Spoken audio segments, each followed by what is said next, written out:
विश्वास एक ऐसा ईंधन है, यदि अपने लक्ष्य के प्रति स्वयं पर कर लिया जाए तो निश्चित ही आपको वो लक्ष्य प्राप्त होगा। तो दोस्तों, स्वागत है आप सभी का आपके अपने YouTube channel read to learn by Jyoti पर। आज मैं आप सभी के लिए बाल विकास एवं मनोविज्ञान यानी कि चाइल्ड डेवलपमेंट एंड साइकोलॉजी की क्लास लेकर आई हूँ, जिसमें आज मैं आपको बहुत ही महत्वपूर्ण टॉपिक पढ़ाऊंगी। और इस टॉपिक में आपको इतने सारे क्वेश्चन आपके क्लियर हो जाएंगे, इतने प्रश्न आपके क्लियर हो जाएंगे, या आज से पहले कभी आपके ये जो टॉपिक है कभी क्लियर नहीं हुए हैं, तो वो आज आपके निश्चित ही रूप से क्लियर हो जाएंगे, यानी कि आपको अच्छे से समझ में आएगा। मैंने पूरी कोशिश करी है कि इस स्लाइड के माध्यम से, इस पीपीटी के माध्यम से मैं आपको ज़्यादा से ज़्यादा प्रश्न आपके पूरे करा सकूं, क्योंकि हमें पता है दिसंबर में हमारा एग्ज़ाम है सीटेट का। तो उसी को देखते हुए मैंने एक ही साथ तीनों मनोवैज्ञानिकों को लेकर आई हूँ, ताकि आप ज़्यादा से ज़्यादा पढ़ सकें। तो आइए शुरू करते हैं। पियाजे, कोहलबर्ग एवं वाइगॉत्स्की के सिद्धांत। तो सबसे पहले हम शुरुआत करेंगे जीन पियाजे से, यानी जो जीन पियाजे थे। तो जीन पियाजे के बारे में अगर हम बात करते हैं तो जीन पियाजे ने जो हमें मुख्य बात कही थी वो संज्ञान के बारे में बात करी थी। संज्ञान का मतलब होता है हमारे बौद्धिक स्तर का। बौद्धिक स्तर से यानी हमारा जो रियलिटी, जो पढ़ाई लिखाई के अलावा अगर हम किसी समस्या में पड़ जाएं, या हमारा जो बौद्धिक विकास होता है उसके बारे में हमें बताया है जीन पियाजे ने। तो जीन पियाजे के संज्ञानात्मक विकास का सिद्धांत देखते हुए हम पढ़ेंगे। सबसे पहले तो हम ये जान लेते हैं कि जीन पियाजे कौन थे। जीन पियाजे स्विट्ज़रलैंड के एक मनोवैज्ञानिक थे। इन्होंने जो खोज करी थी, जो स्टडी करी थी संज्ञान के बारे में, वो 1996 से लेके 1918 तक के बीच। और इनकी एक बात है जो बताई गई है, किताबों में बताया गया है, अगर आप डिटेल से पढ़ेंगे कहीं पर, कि इन्होंने संज्ञान के बारे में जानकारी लेने के लिए अपने ही बच्चों पर एक्सपेरिमेंट किया था, यानी अपने ही बच्चे पर अध्ययन किया था कि कैसे उसके अंदर परिवर्तन होते हैं। उस खोज के लिए अपने ही बच्चे को माध्यम बनाया था। तो उसी के साथ हम शुरू करते हैं। और उन्होंने अपने स्वयं के बच्चे पर उनकी मानसिक विकास संबंधी क्रियाओं को बड़ी ही बारीक से अध्ययन किया, और हमारे सामने जब उन्होंने पूरी तरह से अध्ययन कर लिया तब उन्होंने अपने इस सिद्धांत को हमारे लिए लेकर आए, यानी कि तभी से उन्होंने इसका नाम पियाजे के मानसिक या संज्ञानात्मक विकास का सिद्धांत नाम दिया। यानी संज्ञान का मतलब होता है कॉग्निटिव डेवलपमेंट। तो संज्ञान विकास का तात्पर्य बच्चों से सीखने और सूचनाएं एकत्रित करने के तरीके से है। जैसा मैंने बताया कि संज्ञान का मतलब ही होता है कि एक बालक, एक बच्चा अपने आप स्वयं से अपनी बुद्धि का इस्तेमाल करते हुए अपनी पढ़ाई में, अपने खेल कूद में, अपने सामाजिक क्रियाकलापों में उनका प्रदर्शन कर सके। किसका? अपनी बुद्धि का। इस अवधान में वृद्धि, प्रत्यक्षीकरण, भाषा, चिंतन, स्मरण शक्ति और तर्क शामिल है। यानी कि इसमें इन्होंने तीनों चीज़ों को जिन जिन चीज़ों को शामिल किया है वो है भाषा, चिंतन, स्मरण शक्ति, तर्क, इन सबको शामिल किया है। आगे पढ़ते हैं। पियाजे के सिद्धांत के अनुसार वह प्रक्रिया जिसके द्वारा संज्ञानात्मक संरचना को संशोधित किया जाता है समावेशन कहलाती है, यानी कि इंक्लूसिव कहते हैं इसे इंग्लिश में। यानी कि जब कोई भी ज्ञान की जो संरचना है, यानी संज्ञान, जो आपका बौद्धिक स्तर है, जो बच्चे का, जो बालक का बौद्धिक स्तर है, उसमें संशोधन किया जाता है या वो उसमें संशोधन करता है, तो उसे समावेशन कहते हैं। उन्होंने ये भी बताया कि जब बालक पैदा होता है, यानी कि जन्म लेता है, तो वो जन्म के समय कुछ ऐसी योग्यताएं अपने साथ लेकर आता है जो कि उसके जीने के लिए, उसके खुद के लिए, स्वयं के लिए वो उनका इस्तेमाल कर सके या उपयोगी होती हैं। जैसे देखा जाए तो चूसना, ये आपका दोस्तों गलत लिखा हुआ है यहाँ पे, और हम इसको बोलेंगे चूसना। यानी कि चलिए मैं यहाँ लिख देती हूँ सही से, इसमें दिख नहीं रहा। चूसना, चूसना यानी कि जब बच्चा पैदा होता है तो आपने देखा होगा कि बच्चा अपने अंगूठे को क्या करता है, चूसता है। तो यानी कि उसे चूसना कोई नहीं सिखाता, पर वो पैदा होते ही क्या करता है, अपने अंगूठे को चूसना शुरू कर देता है, बॉटल चूसना शुरू कर देता है। तो ये जो गुण होता है वो पैदा होने के साथ साथ अपने साथ लेकर आया होता है। वस्तुओं को पकड़ना, वस्तुओं तक पहुंचना, ये सारी की सारी उसे कोई सिखाता नहीं है, ये जन्मजात होता है। यानी जन्म से जैसे ही पैदा होता है और उसके अंदर ये सारे के सारे गुण उसमें होते हैं। जैसे जैसे बालक बड़ा होता है उसकी बौद्धिक क्रियाओं का दायरा बढ़ता जाता है। यानी कि अगर हम कहेंगे जैसे जैसे बालक बड़ा होगा हम उसके बौद्धिक स्तर को देखते समझते जाएंगे कि वो कितना बुद्धिमान होता जा रहा है, यानी कि वो बुद्धिमान होता जाएगा। और नॉर्मली बच्चा अगर ग्रोथ कर रहा है तो उसका बुद्धिमान होना ज़रूरी है। बुद्धिमान का मतलब है उसकी बुद्धि का विकास होना ज़रूरी है। वही एक नॉर्मल सीक्वेंस, यानी एक नॉर्मल आपका क्या होगा, एक स्तर होगा बच्चे का। फिर उसके बाद पियाजे कहते हैं कि बालक में वातावरण के साथ सामंजस्य स्थापित करने की बेहतर क्षमता होती है। यानी कि वो इतना ज़्यादा होशियार होता है, दिमाग उसकी बुद्धि अपने आप काम करती है कि वातावरण और स्वयं में किस तरह से उसे कोऑर्डिनेशन करना है, कोऑर्डिनेट करना है, उसको वो खुद ही क्या कर लेता है, बहुत ही बेहतर तरीके से उसे वो कोऑर्डिनेशन कर सकता है। आत्मसातीकरण यानी एसिमिलेशन, यानी कि जब बालक अपने नए ज्ञान को अपने पूर्व ज्ञान को जोड़ता है तो उसे आत्मसातीकरण कहते हैं। जैसे अगर किसी बच्चे को पता है कि बिल्ली के 2 कान होते हैं, एक पूंछ होती है और एक ये जानवर होती है जिसे पाला जाता है, इस तरह से उसे नॉलेज है बिल्ली के बारे में, उसने बिल्ली देखी। अब वो बाहर गया या किसी दूसरे के घर गया, वहाँ पे उसने कुत्ता देखा, उसी साइज़ का देखा, उसके भी 2 कान थे और एक पूंछ थी। तो उसने ये सोचा कि ये भी क्या है, बिल्ली है। यानी उसने कहा देखो ये बिल्ली कैसे बोल रही है। यानी वो बिल्ली जो पहले देखी वो उसकी आवाज़ दूसरी थी, और उसे भी देखकर दूसरे कुत्ते को बिल्ली समझकर उसने बोला कि देखो ये बिल्ली कैसे बोलती। यानी कि उसने अपने पूर्व ज्ञान को नए ज्ञान से जोड़ दिया। तो this is called assimilation. Next समायोजन यानी कि एकोमोडेशन यानी एडजस्टमेंट। जब बालक अपने पुराने स्कीमा अर्थात अपने पुराने ज्ञान में परिवर्तन करना प्रारंभ कर देता है तो उसे समायोजन कहते हैं। यानी कि आपने कोई, जैसे हम इसका सबसे अच्छा एग्जाम्पल देख सकते हैं टेक्नोलॉजी। पहले की टेक्नोलॉजी कैसी थी, फ़ोन को देखो, टीवी को देखो, कंप्यूटर को देखो, लैपटॉप को देखो। अगर हम इन सब को देखें तो पहले कैसी थी और अब कैसी है। यानी ज़रूरत के हिसाब से उस टेक्नोलॉजी में चेंजेस आए, यानी परिवर्तन आए, तो समायोजन हुआ।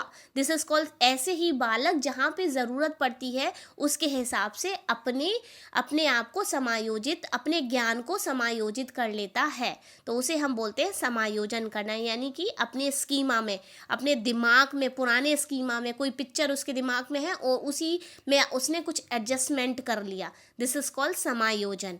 स्कीमा का मतलब होता है याद रखना, यानी किसी वस्तु को अपने दिमाग में याद रखना।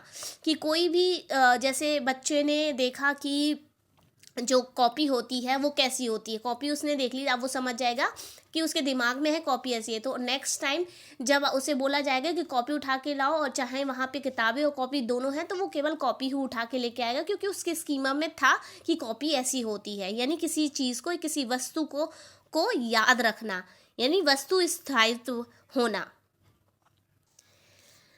पियाजे कहते हैं संज्ञानात्मक विकास एक निश्चित अवस्थाओं के क्रम में होता है। यानी उन्होंने कुछ स्टेजेस बताई हैं कि उनका कहना था ऐसा नहीं है कि बच्चा हुआ अगर वो 5 साल का है तो वो 10 साल वाले काम कर सकता है, नहीं। उन्होंने ये कहा कि हर एक स्टेज में उसकी एक बौद्धिक स्तर होता है और उसी के हिसाब से वो उसका डेवलपमेंट होता है। यानी कि हाँ, उसकी अवस्थाएं, उसके संज्ञान की अवस्थाएं अलग अलग होती हैं। जिस उम्र में होगा उसी हिसाब से उसका दिमाग काम करेगा। पियाजे का मानना है कि सीखने का अर्थ ज्ञान निर्माण करना है। यानी पियाजे का कहना है, ये एग्जाम में भी आ सकता है कि सीखने का अर्थ ज्ञान निर्माण किसका कथन है, तो आप बता सकते हैं पियाजे का। ऐसी प्रक्रिया जिस के अंतर्गत बालक आत्मसातकरण तथा समायोजन की प्रक्रिया के मध्य एक संतुलन बनाने का प्रयास करता है, उसे हम साम्यावरण यानी इक्विलिब्रियम कहते हैं। आप देख सकते हैं कि क्या होता है, जब एक बालक को ज्ञान आ जाता है तो वो अपने ज्ञान को और उसके समाज में या बाहर के ज्ञान में संतुलन बनाने का प्रयास करता है अपनी, तो उसे हम बोलते हैं इक्विलिब्रियम कहते हैं। यानी संतुलन बनाने का प्रयास होता है, जहाँ पे बालक अपने किसके अंदर आत्मसातकरण में और समायोजन में जब क्या करने की कोशिश करता है, संतुलन बनाने की कोशिश करता है, तो उसे हम इक्विलिब्रियम कहते हैं यानी साम्यावरण कहते हैं। किसी नई समस्या का समाधान करते समय यही संतुलन बालक के संज्ञान को संतुलित करता है। यानी अगर बालक समस्या में पड़ जाएगा तो वो अपने इन्हीं जो मैंने आपको बताए हैं कि जो उसके एसिमिलेशन होता है और एक्मोडेशन होता है, उन्हीं के थ्रू दोनों में बैलेंस बिठाएगा और उसके बाद अपनी समस्याओं का समाधान निकालेगा, उनको संतुलित करते हुए कि अगर किसी समस्या में है तो मेरी कैपेबिलिटी इतनी है और सामने वाले की रिक्वायरमेंट इतनी है, तो ऐसा सॉल्यूशन निकालेगा कि उसकी कैपेबिलिटी वहाँ पे यूज़ हो जाए। जैसे अगर कोई प्रतियोगिता होती है और बच्चे से बोला जाए कि आपको किसी बड़ी क्लास की प्रतियोगिता होती है, मान लीजिए जैसे 10 की प्रतियोगिता हो रहा है, बच्चा क्लास 6 का है, तो उसने बोला मैं भी इसमें प्रतियोगिता में भाग लूँगा। अब उसे भाग लेने के लिए उसे 8th में होना चाहिए, कक्षा 8 में, लेकिन वो तो 6th में है, तो वो यहाँ पे एक सॉल्यूशन निकालेगा कि प्रतियोगिता किसकी है, वाद विवाद की है, तो मैं तो पढ़ना जानता हूँ, बोलना जानता हूँ, तो उसने क्या निकाला, अपने हिसाब से और समाज और सामने की परिस्थिति के हिसाब से एक कॉमन आंसर निकाला, एक कॉमन माध्यम निकाला जिसके द्वारा वो उसमें पार्टिसिपेट कर सके। तो दिस इज कॉल्ड इक्विलिब्रियम यानी कि साम्यावरण कहलाता है, या साम्यावरण को उसने इस्तेमाल किया। नेक्स्ट है, कुछ मुख्य बिंदु पढ़ते हैं, यानी कि डिसेंट्रलाइजेशन विकेंद्रण, यानी कि किसी वस्तु के विषय में वास्तविक तरीके से सोचने की क्षमता को हम विकेंद्रण कहते हैं।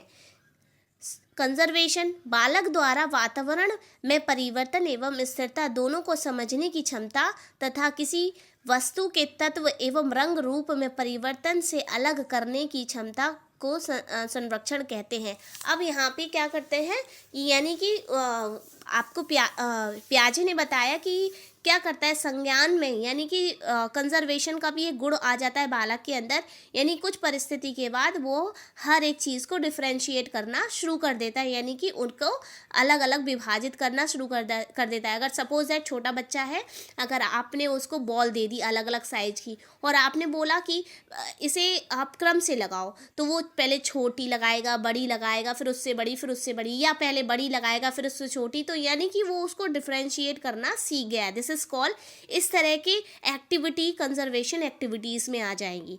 फिर संज्ञानात्मक संरचना यानी कि कॉग्निटिव स्ट्रक्चर, किसी बालक के मानसिक संगठन अर्थात उसकी क्षमताओं को संज्ञानात्मक संरचना कहा जाता है। यानी एक बालक की इंटेलिजेंस यानी उसकी बौद्धिक क्षमता को ही संज्ञानात्मक संरचना कहा जाता है। मानसिक संक्रिया यानी कि मानसिक संक्रिया यानी कि मेंटल ऑपरेशन, समस्या के समाधान के लिए किया गया चिंतन, यानी कि मेंटल ऑपरेशंस क्या होते हैं, अगर कोई परेशानी है और उसके लिए जो चिंतन किया जाए, उसके लिए जो समाधान यानी सॉल्यूशन निकाला जाए, सोचा जाए, this is called mental operation. यानी पियाजे के अनुसार मानसिक संक्रिया चिंतन का एक प्रमुख साधन है। ये भी आपका प्रश्न में पूछा जा सकता है। संज्ञानात्मक विकास की अवस्थाएं, अब हम पियाजे की संज्ञानात्मक विकास की अवस्थाएं पढ़ेंगे। तो संज्ञानात्मक विकास की चार अवस्थाएं दी हैं पियाजे ने। सबसे पहली अवस्था जो थी वो थी संवेदी प्रेरक अवस्था, यानी कि संवेदी गत्यात्मक अवस्था, जिसे इंद्रिय जनित गामक भी बोलते हैं, यानी कि सेंसरी मोटर्स स्टेज बोलते हैं। यहाँ पे जो बच्चा होता है वो बहुत ही छोटा होता है, यानी जन्म से 2 वर्ष तक के जो बच्चे होते हैं वो बोल तो नहीं सकते, पर उनके कुछ तो वो भी अपनी इच्छाएं व्यक्त करेंगे, तो उसके लिए वो क्या करते हैं ये उन्होंने बताया है। पूर्व संक्रियात्मक अवस्था यानी प्री ऑपरेशनल स्टेज, मूर्त संक्रियात्मक अवस्था कंक्रीट ऑपरेशनल स्टेज, अमूर्त संक्रियात्मक अवस्था फॉर्मल ऑपरेशनल स्टेज। आइए इनके बारे में डिटेल से अध्ययन करते हैं। सबसे पहली हमारी जो थी वो थी संवेदी प्रेरक अवस्था, यानी कि जो इंद्रियों के द्वारा बच्चा किस तरीके से कम्युनिकेट करता है। इस अवस्था में बालक अपनी इंद्रियों अर्थात आँख, कान एवं नाक आदि से अपनी इच्छाएं व स्थिति व्यक्त करता है। जैसे भूख लगने पर बालक क्या करता है, छोटा सा बच्चा रोने लगता है कि रोएगा तो उसकी माँ क्या समझ जाएगी, अरे हम लोग खुद ही बोलते हैं अरे बच्चा लगता भूखा है, खाना खिला दो। अगर वो दूध की बोतल लगाते हैं, अगर दूध की बोतल लगाने पर दूध नहीं पिएगा तो हम समझते हैं शायद हो सकता है कोई और परेशानी है। तो इस तरह से वो अपने इंद्रियों का इस्तेमाल करते हुए हमसे कम्युनिकेट करता है, यानी हमसे बात करता है। बालक जिन वस्तुओं को देखते हैं उनके लिए उसी का अस्तित्व होता है। तो पियाजे ने क्या बताया है, पियाजे ने बताया है कि जब बच्चा यानी कि 0 से 2 यानी कि जन्म से 2 वर्ष तक के बच्चे में क्या होता है कि वो जो वस्तु देखता है, मान लीजिए उसने कोई अच्छा सा खिलौना देखा तो उसके सामने क्या है वो उसे देख के रोएगा, उसे लगेगा कि मुझे ये खिलौना मिल जाए, यानी कि उसे क्या होता है वस्तु देखकर वस्तु अस्तित्व यानी कि उसके होने का महसूस होने कि कोई वस्तु है, या अपनी मम्मा को देखेगा, अपनी माँ को देखता है तो समझता है कि हाँ ये मेरी माँ है। तो इस तरह से उसके अंदर अलग अलग डेवलपमेंट होते हैं।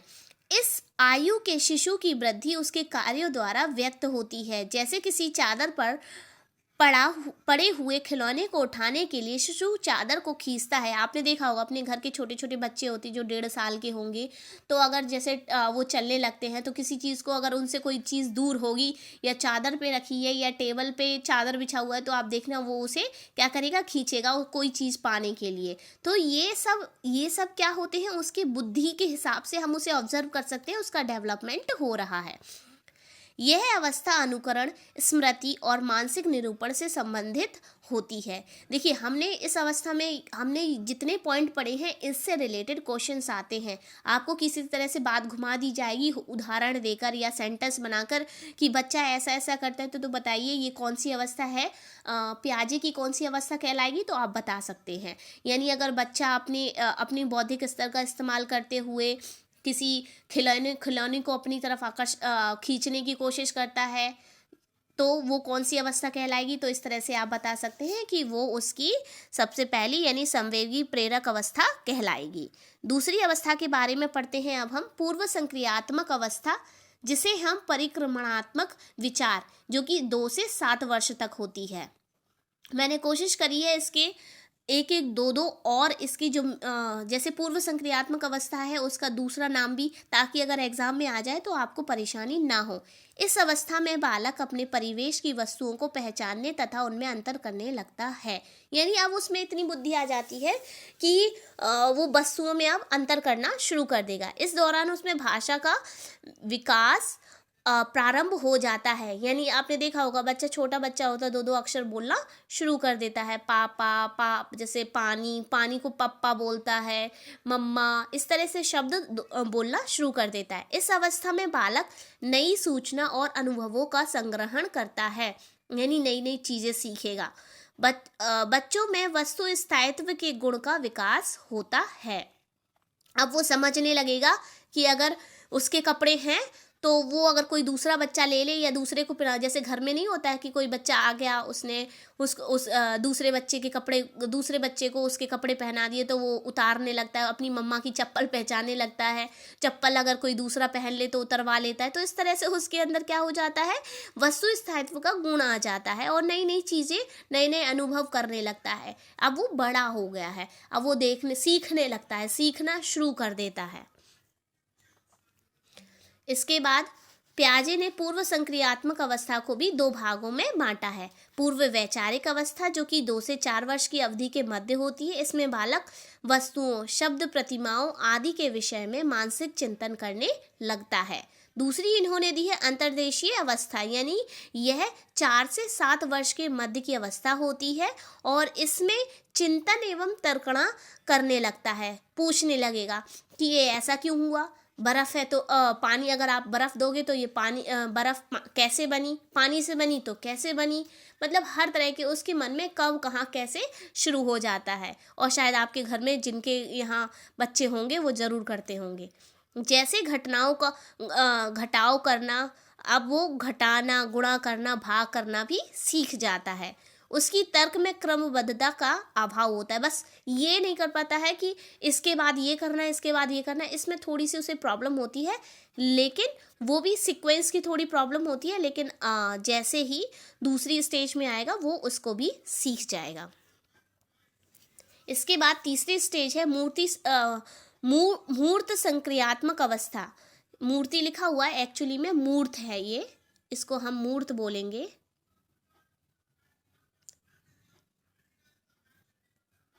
मूर्त, ये जो अवस्था होती है वो 7 से 11 वर्ष तक की होती है। इस अवस्था में बालक वस्तु को पहचानने तथा उसमें अंतर करने के साथ उसका वर्गीकरण भी करने लगता है। अब आप बच्चे को, जैसे घरों में होता था पहले, आपने घर में मम्मी पापा फल लेके आए, हम लोगों के साथ हुआ है, और हम लोग देखते थे अगर आम है तो एक जैसा आम होना चाहिए, किसी का बड़ा नहीं होना चाहिए, किसी का छोटा नहीं होना चाहिए, आइसक्रीम होनी चाहिए तो बराबर होनी चाहिए। यानी कि अब बच्चे के अंदर क्या आ जाता है, बच्चे के अंदर वर्गीकरण की भावना आ जाती है, यानी कि अब वो चीज़ों को अलग अलग कर सकता है। इस अवस्था में बालक विश्वास करने लगता है। अगर उससे बोल दिया जाए कि ऐसा होना है, ऐसा होता है, तो वो आप पर विश्वास करेगा तथा लंबाई, भार, अंक आदि प्रत्ययों को विचार या चिंतन करने लगता है कि लंबे होंगे, हम छोटे होंगे, लंबी चीज़ कैसी होती है, भार की चीज़ कैसी होती है, बोलेगा भारी है, मतलब इस तरह का उससे ज्ञान हो जाता है। बालक अपने पर्यावरण के साथ अनुकूलन करने के लिए अनेक नियमों को सीखना शुरू कर देता है, यानी अब वो पूरी तरह से सीखने के रास्ते पर होता है। अब वो सोचता है कि अब मुझे सब कुछ सीखना है, लो उसे ऐसा आता है तो मुझे भी ऐसा आना चाहिए, इसीलिए वो नियमों का पालन करना शुरू कर देता है। अपने क्लासमेट्स को देखेगा और उनके हिसाब से कि उसको ये आता है तो अब मैं भी ऐसा करूँगा, उसने साफ़ सुथरे कपड़े पहने हैं मैं भी पहनूंगा, मैंने कॉम्ब किया उसने कॉम्ब किया, उसने खाया मैंने खाया, इस तरह से क्या करता है, समाज के हिसाब से अपने आप को ढालना शुरू कर देता है। तीसरी अवस्था जो है वो है औपचारिक अमूर्त संक्रियात्मक अवस्था, यानी सॉरी, ये तीसरी नहीं चौथी है, ये गलती से मैंने इस पे लिख दिया है, ये 4th होगी। इसमें जो उम्र होगी वो 11 से 15 वर्ष तक होगी। इस अवस्था में 11 वर्ष से पौणावस्था तक की आयु के बालक आते हैं। इस अवस्था की प्रमुख विशेषता अमूर्त चिंतन होती है, यानी कि अब बच्चा जो सामने होती थी चीज़ उसको करता था, अब बिना सामने, यानी जो चीज़ सामने है भी नहीं, अब वो जो बात अगर आप उससे कही जाए तो वो बिना देखे भी उसके बारे में चिंतन करेगा, उसके बारे में अपने विचारों को एक्सप्रेस करेगा, अपने विचारों को रखेगा। इस अवस्था में भाषा संबंधी योग्यता तथा संप्रेषणशीलता यानी कि कम्युनिकेशन का विकास ऊंचाई छूने लगता है। अब उसे बात करने में कोई हेजिटेशन नहीं होगा, उसके पास शब्दों का बहुत ज़्यादा संग्रह होगा, जिससे वो अपने विचारों को आसानी से रखने लगता है। अब बालक विभिन्न प्रकार की समस्याओं के समाधान के लिए अमूर्त नियमों का निर्माण कर सकता है, यानी कि अब वो सोच सकता है, चाहे वो समस्या या चीज़ आप उसके सामने हो या ना हो। बालकों में वैज्ञानिक ढंग से सोचने की क्षमता का भी विकास इसी स्टेज पर होता है। तो ये चारों स्टेज हैं, आप इसे ध्यान से 2 से 3 बार या 4 बार सुनेंगे तो आपको हर एक स्टेज को या आपको ये दिमाग में बैठ जाएगी, आपको याद करने की ज़रूरत नहीं रहेगी, बस आप उनके थोड़े थोड़े एग्जाम्पल्स याद रखेंगे तो आपको पता चल जाएगा कि किस अवस्था में क्या करता है बालक। नेक्स्ट है पियाजे का नैतिक विकास का सिद्धांत। ये तो उसके मुख्य सिद्धांत थे, जो 4 थे, जो हमने पढ़ लिए। अब इसके अलावा भी उन्होंने दिए हैं, हो सकता है एग्ज़ाम में आपसे पूछ लिया जाए, तो इसीलिए मैं नहीं चाहती कि आपका कुछ भी छूटे, तो इसीलिए मैं ये भी एक्स्ट्रा आपके लिए लेके आई हूँ। पियाजे का नैतिक विकास का सिद्धांत में उन्होंने प्रायत्त नैतिकता की अवस्था बताई है, जिसे उन्होंने 4 से 12 वर्ष बताई है। स्वायत्त नैतिकता की अवस्था बताई है, जिसमें उन्होंने 7 से 10 वर्ष की आयु को बताया है। इसके अलावा जीन पियाजे के अन्य सिद्धांत भी हैं, जिसमें उन्होंने निर्माण और खोज का सिद्धांत बताया है, कार्य क्रिया का अर्जन भी बताया है। तो ये उनके और एडिशनल क्या हैं, सिद्धांत हैं, जिनके बारे में जिनके एटलीस्ट हमें नाम तो पता होना चाहिए, ताकि अगर क्वेश्चन में पूछा जाए तो हमें पता है कि हाँ, अगर आप चाहें तो मैं इनके बारे में थोड़ा सा डिटेल आप लोगों को बता देती हूँ ताकि आप याद रखें।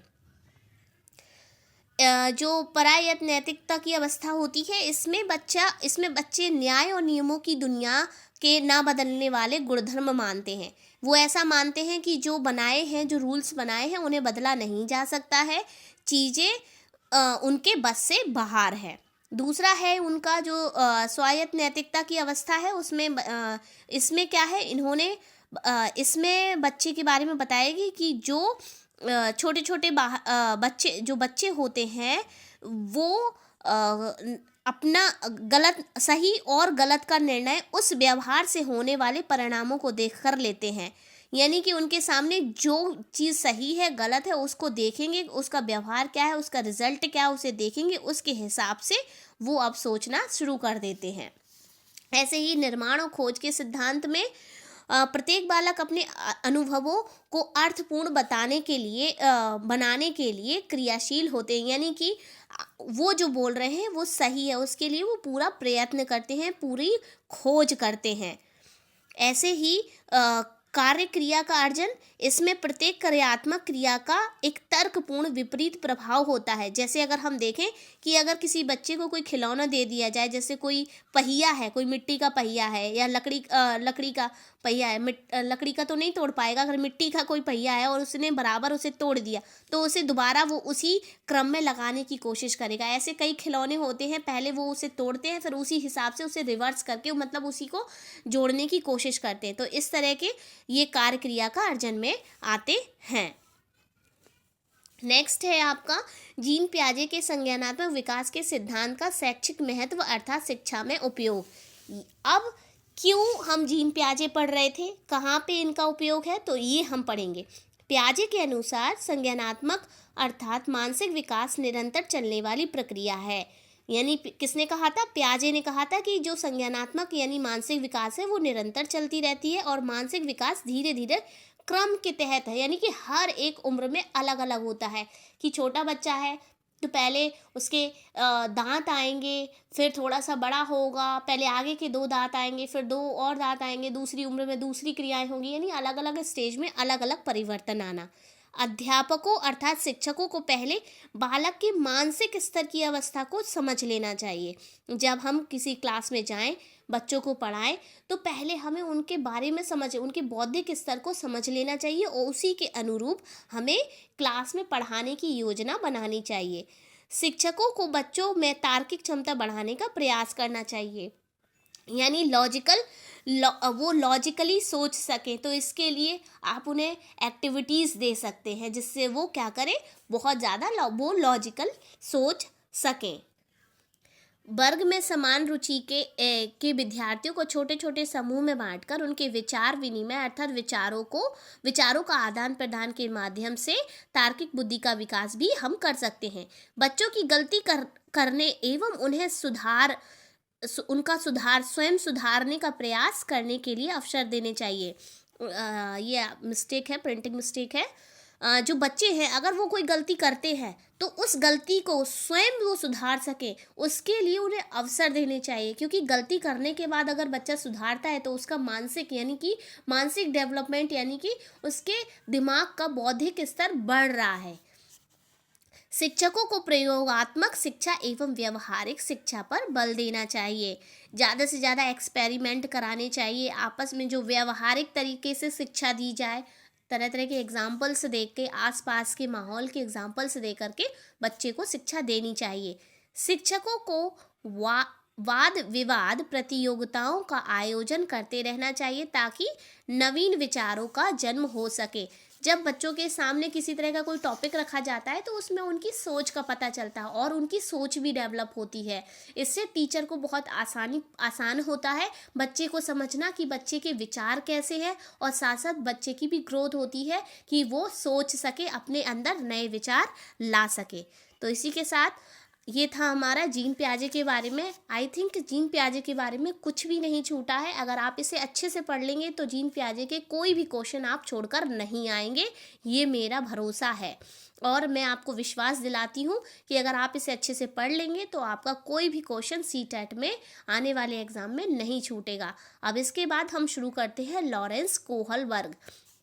लॉरेंस कोहलबर्ग 1927 से 1987 के वैज्ञानिक थे। एक अमेरिकन मनोवैज्ञानिक थे। कौन से वैज्ञानिक थे? अमेरिकन मनोवैज्ञानिक थे। उन्होंने जीन पियाजे के नैतिक मुद्दों के सिद्धांत से प्रभावित होकर नैतिक न्याय को अपने अध्ययन क्षेत्र के रूप में चुना था। यानी ये इंस्पायर्ड हुए थे जीन पियाजे के संज्ञानात्मक सिद्धांत से, और फिर उन्होंने उसी में नैतिकता का नियम डालते हुए अपने सिद्धांत का प्रतिपादन किया।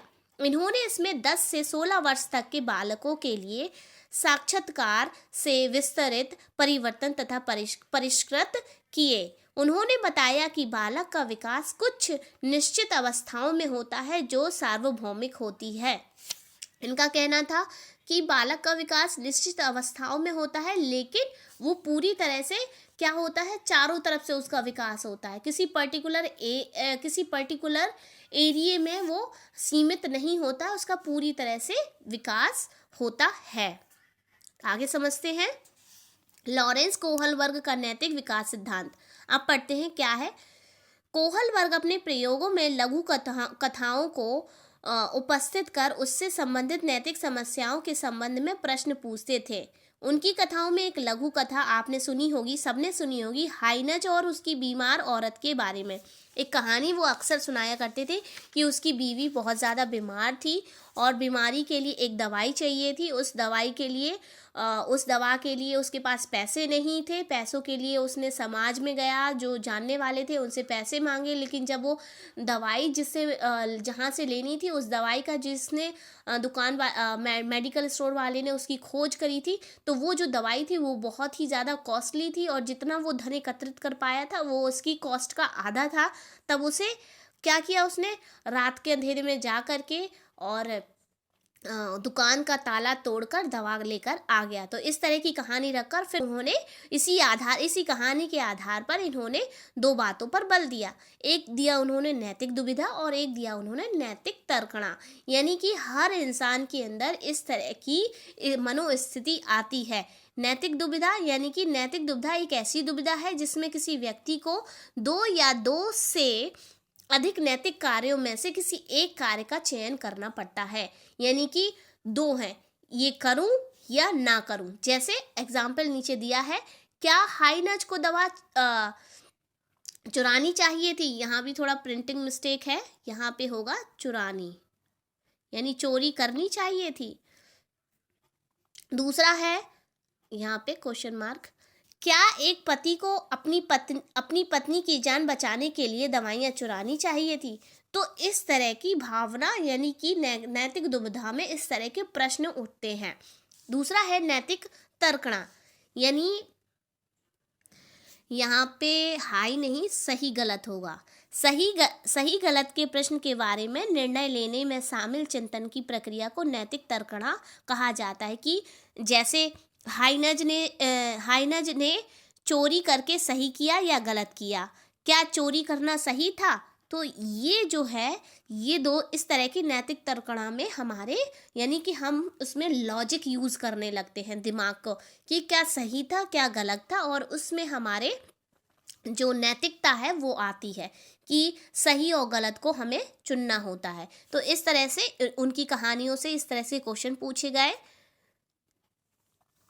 कोहलबर्ग ने नैतिक विकास का उल्लेख मुख्य 3 स्तरों पर तथा प्रत्येक स्तरों में 2-2 अवस्थाओं के बारे में बताया है।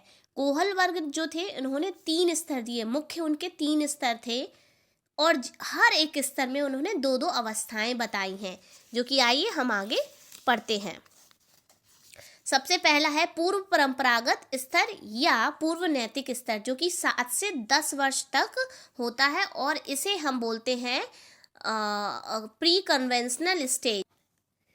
इसमें क्या होता है, इसमें जो बालक होता है उसके नैतिक कार्य का संबंध सामाजिक एवं सांस्कृतिक रूप से क्या सही है क्या गलत है इससे संबंधित होता है, या क्या अच्छा है क्या बुरा है, ये किसे करने से दंड मिलेगा, किसे करने से पुरस्कार मिलेगा, अथवा कौन से नियम हमारे लिए अच्छे हैं कौन से बुरे हैं। इस तरह के जो विचार होते हैं वो कोहल वर्ग के पूर्व परंपरागत स्तर में आते हैं, जिसमें से 2 होंगे आपके दंड तथा आज्ञा पालन अभिमुखता।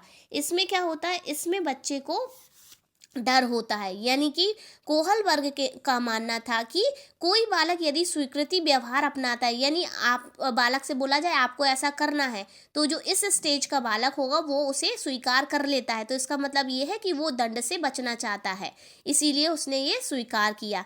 ऐसे ही दूसरा है आत्म अभिरुचि तथा प्रतिफल अभिमुखता, यानी इस अवस्था में क्या करता है, बालकों का व्यवहार खुलकर सामने नहीं आता, वह अपनी रुचि को प्राथमिकता देता है, वह पुरस्कार पाने के लाभ से नियमों का अनुपालन करना शुरू कर देता है। दूसरा है परंपरागत नैतिक स्तर, जो कि 10 से 13 वर्ष तक होता है और जिसे हम इंग्लिश में कन्वेंशनल स्टेज कहते हैं। इसमें पहला जो अवस्था है वो है अधिकार संरक्षण अभिमुखता, यानी कि इस अवस्था में जो बच्चे होते हैं वो नियम एवं व्यवस्था के प्रति जागरूक होते हैं तथा वे नियम एवं व्यवस्था के अनुपालन के प्रति जवाबदेह होते हैं, यानी कि अब उनको लगने लगता है कि जो नियम बनाए गए हैं वो हमारे लिए हैं और हमें उनको पालन करना चाहिए, और जो कि हमारे लिए ज़रूरी होते हैं।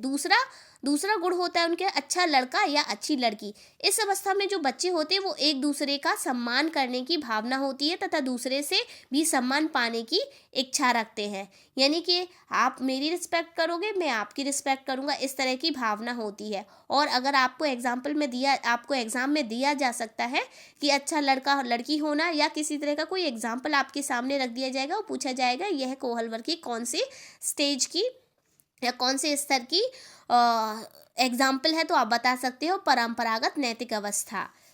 नेक्स्ट है उत्तर परंपरागत नैतिक स्तर या आत्म अंगीकृत नैतिक मूल्य, यानी ये अवस्था जो होती है वो आपकी 13 वर्ष से ऊपर के बच्चों में होती है, जिसे हम पोस्ट कन्वेंशनल स्टेज कहते हैं। इसमें जो अवस्था होगी वो पहली होगी सामाजिक अनुबंधन अभिमुखता, यानी कि अब बालक अपने परिवार समाज एवं राष्ट्र के महत्व को प्राथमिकता देने लगता है और एक स्वीकृति व्यवस्था के अंतर्गत कार्य करने लगता है कि समाज के लिए कौन सी चीज़ें ज़रूरी हैं कौन सी अच्छी हैं, ये करना शुरू करता है। जिसके साथ साथ अब उसके अंदर ये बात आ जाती है कि इसमें बच्चे क्या करते हैं, उन्हें सही लगता है वही वो मानते हैं और उन्हीं के हिसाब से उनके नियम स्थापित करते हैं या सुधार करने की आवश्यकता, और सोचते हैं इसमें सुधार करने की आवश्यकता नहीं है। जैसे अगर हम उदाहरण स्वरूप देखें तो एक व्यक्ति अपने बच्चे की जान बचाने के लिए दवा की चोरी करता है, तो यहाँ देखा जाएगा जीवन बचाना ज़्यादा महत्वपूर्ण है। यानी नियम तो है, लेकिन उसके लिए ज़रूरी क्या है, उस पर ज़्यादा जोर दिया जाएगा। अब नेक्स्ट होगा आपका सार्वभौमिक नैतिक सिद्धांत अभिमुखता। ये सबसे अलग है, हटके है, यानी कि इसमें हर इंसान की कंसाइन, यानी कि अब इसमें पूरी तरह से दिमाग का विकास हो जाता है, और यहाँ पर किसी इंडिविजुअल बेनिफिट को ना देखकर पूरे यूनिवर्सल बेनिफिट को देखा जाता है कि ये पूरे समाज के लिए अच्छा है या नहीं है, और उसके हिसाब से किया जाता है, उसके हिसाब से काम किए जाते हैं इसमें। तो नेक्स्ट हमारा है कोहलबर्ग। तो हमने कोहलबर्ग के जो नैतिक विकास के सिद्धांत हैं, उनकी अवस्थाएं क्या हैं वो थोड़ा सा पढ़ेंगे। उनकी और भी सिद्धांत थे जो उन्होंने दिए थे। स्वकेंद्रित अवस्था दी थी, जो कि 3 वर्ष की अवस्था होती है। परंपराओं को धारण करने वाली अवस्था, जो कि 7 से आपकी किशोरावस्था तक होती है। आधारहीन आत्मचेतना अवस्था किशोरावस्था तक होती है। आधारयुक्त आत्मचेतना अवस्था जो कि परिपक्वता ग्रहण करने के बाद होती है। यानी स्वकेंद्रण में क्या होता है, ये जो अवस्था होती है वो 3 से 6 वर्ष की होती है। एक्चुअली इसमें लिख नहीं पाया, 3 से 6 वर्ष के मध्य शुरू हो जाती है, और इस अवस्था में बालक की सभी व्यावहारिक क्रियाएं अपने व्यक्तिगत आवश्यकताओं और इच्छाओं की पूर्ति के चारों ओर केंद्रित रहती हैं।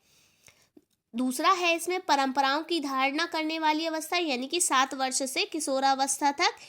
इस अवस्था का बालक सामाजिकता के गुणों को धारण करता हुआ देखा जाता है, कि मतलब जो समाज में चल रहा है उसे वो एक्सेप्ट करेगा और उसी के हिसाब से चलता है, यानी कि नियमों, परंपराओं और मूल्यों को धारण करता है। नेक्स्ट है आधारहीन आत्मचेतना अवस्था, यानी कि अब यहाँ पे आधारहीन, यानी कि यहाँ पे अपने आप को वो क्या करने लगेगा, अपनी इच्छाओं के लिए असंतुष्ट रहने लगेगा, यानी कि पूर्णता की चाह में कि ऐसा होना चाहिए, वैसा होना चाहिए, और उसमें स्वयं से असंतुष्ट रहने लगता है, जो कि क्या होता है, जो कि आधारहीन होता है। नेक्स्ट है आधारयुक्त आत्मचेतना अवस्था, यानी कि इसमें जो होता है जिस प्रकार की इसमें जो नैतिक आचरण और चरित्रित मूल्यों की बात बालक विशेष से ही की जाती है, उसके पीछे केवल उसी भावनाओं का प्रवाह मात्र ही नहीं होता, बल्कि वह अपनी मानसिक शक्तियों का उचित प्रयोग करता हुआ अच्छी तरह सोच समझकर किसी व्यवहार विशेष को अपने व्यक्तित्व गुणों में धारण करता है। यानी कि वो सोचता है, पहले जो भी उसके आसपास घटित हो रहा है उसमें सोचेगा क्या मेरे लिए अच्छा है, और फिर उसके हिसाब से उनको तौल कर, उनको समझ कर उनको क्या करेगा, एक्सेप्ट करेगा, अपने जीवन में आत्मसात करेगा। अब इसके बाद हम लोग पढ़ेंगे वो है लेव सिमकोविच वाइगोत्स्की के बारे में। देखिए, मैंने कोहलबर्ग के नैतिक सिद्धांत आपको बता दिए हैं, आप उनको पढ़ेंगे, और हमें बस इतना याद रखना है कि जो जीन पियाजे थे उन्होंने संज्ञान की बात करी है, कोहलबर्ग ने नैतिक विकास के बारे में बात करी है। अब हमारी बारी आती है लेव वाइगोत्स्की की। यानी जो वाइगोत्स्की थे उन्होंने जो मेनली बात करी थी वो सामाजिक विकास के बारे में बात करी थी।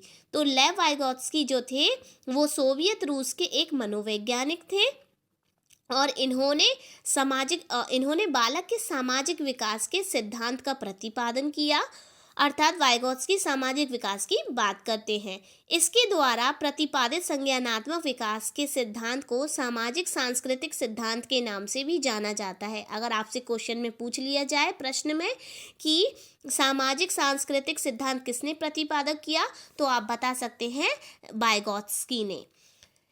वाइगोत्स्की का सामाजिक सांस्कृतिक सिद्धांत पढ़ेंगे हम। इस सिद्धांत के अनुसार बालक का संज्ञानात्मक विकास एक अंतर्वैयक्तिक सामाजिक परिस्थिति में संपन्न होता है, यानी कि उसका जो विकास होता है वो उसके समाज, यानी कि समाज क्या होता है, समाज में बहुत सारी चीज़ें हैं, जैसे उसका खुद का घर आएगा, उसका आस पड़ोस आएगा, और उसका स्कूल आएगा। ये सब क्या है, उसके लिए समाज है, और अलग अलग तरीके से उसके मन में अलग अलग जगह अलग अलग तरह का विकास होगा। घर में है तो अलग उसकी मानसिक उसका व्यक्तिगत विकास होगा, आस पड़ोस के पास जाएगा खेलने के लिए तो उसका अलग व्यक्तिगत विकास होगा, स्कूल में जाएगा तो अलग तरीके से होगा। इस तरह से अलग अलग जगह उसका अलग अलग विकास होता है।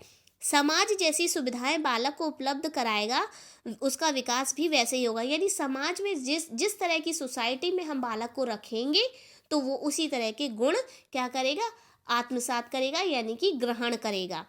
वाइगोत्स्की का सिद्धांत निर्माणवाद पर आधारित एक सिद्धांत है जो बालक को अपने वास्तविक विकास के स्तर से अलग संभाव्य विकास के स्तर की ओर ले जाने की कोशिश करता है।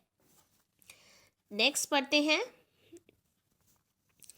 वाइगोत्स्की ने 3 बिंदुओं को मुख्य माना है। जोन ऑफ प्रॉक्सिमल डेवलपमेंट, यानी जिसे हम ZPD के नाम से जानते हैं, स्कैफोल्डिंग और मोर नॉलेजेबल अदर, यानी कि एक समस्या दे दी और बच्चे से बोला कि आप इसे करो। उस समस्या में क्या हो रहा है, उसके दिमाग का विकास, यानी कि वहाँ पे क्या काम कर रहा है, आपका ZPD काम कर रहा है। ठीक है, फिर जब उसे वो काम नहीं आया दूसरी स्टेज में बहुत ज़्यादा, तो वो उसे किसी की मदद, यानी कि किसी ऐसे नॉलेजेबल अदर्स को इंक्लूड किया जाएगा जो उसे देखेगा, यानी कि जैसे टीचर हो सकता है, कोई आपका बड़ा भाई हो सकता है, बड़ा आपका कोई मित्र हो सकता है, आपका सहपाठी होता है, जिसे उसके बारे में नॉलेज होगी, तो वो आपको क्या करेगा, एक टेम्परेरी हेल्प देगा। दिस इज कॉल्ड स्कैफोल्डिंग, यानी वो आपको मदद देगा, सहारा देगा। तो इस तरह से वाइगोत्स्की ने बताया है, 3 मुद्दों को मुख्य रखा है। वाइगोत्स्की ने बालक के संज्ञानात्मक विकास में भाषा और चिंतन को भी महत्वपूर्ण साधन के रूप में माना है।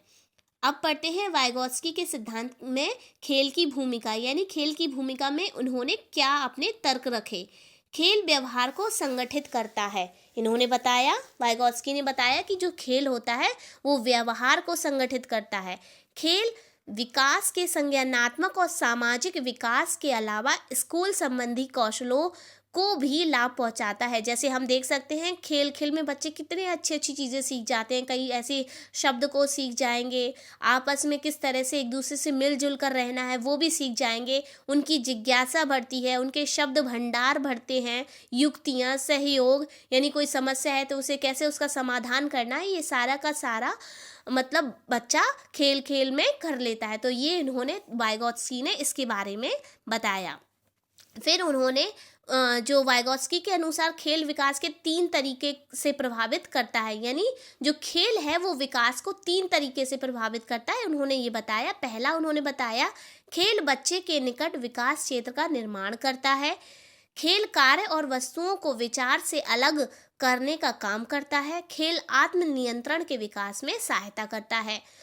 आप देख सकते हैं इस तरह से एज इट इज़ आपको ये सेंटेंस, इस तरह से ये पूरे वाक्य आपके उठा लिए जाएंगे और इसी से क्वेश्चन बना दिया जाएगा, पूछ दिया जाएगा ये किसने कहा था।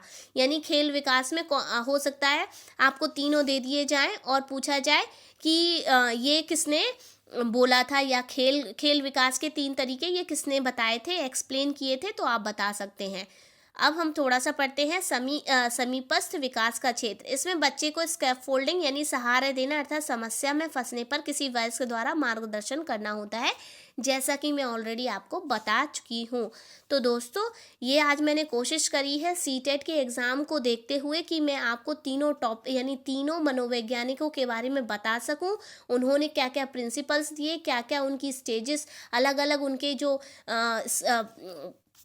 व्यूज़ थे वो उन्होंने क्या क्या दिए, किस तरीके से एक बालक का विकास होगा, कहाँ कहाँ कौन कौन सी स्टेज पर क्या क्या परिवर्तन होते हैं, ये सारा का सारा मैंने कोशिश करी है एक ही स्लाइड में रखने की। अब इस स्लाइड के बाद मैं आपको कम से कम 100 प्रश्न ऐसे लेकर आऊँगी जो कि आपके एग्ज़ाम में ऑलरेडी आ चुके हैं, और फिर आप उनके उत्तर स्वयं दीजिएगा और आपको पता चलेगा कि आज आपने कितना बड़ा टॉपिक तैयार कर लिया है। तो इसी के साथ दोस्तों मैं आपका धन्यवाद करती हूँ और thank you for listening and watching my video. और मुझे सपोर्ट करिए, मेरे वीडियो अगर आपको अच्छा लगा है तो उसे लाइक करिए, शेयर करिए, सब्सक्राइब करिए और मुझे सपोर्ट करते रहिए। Thank you.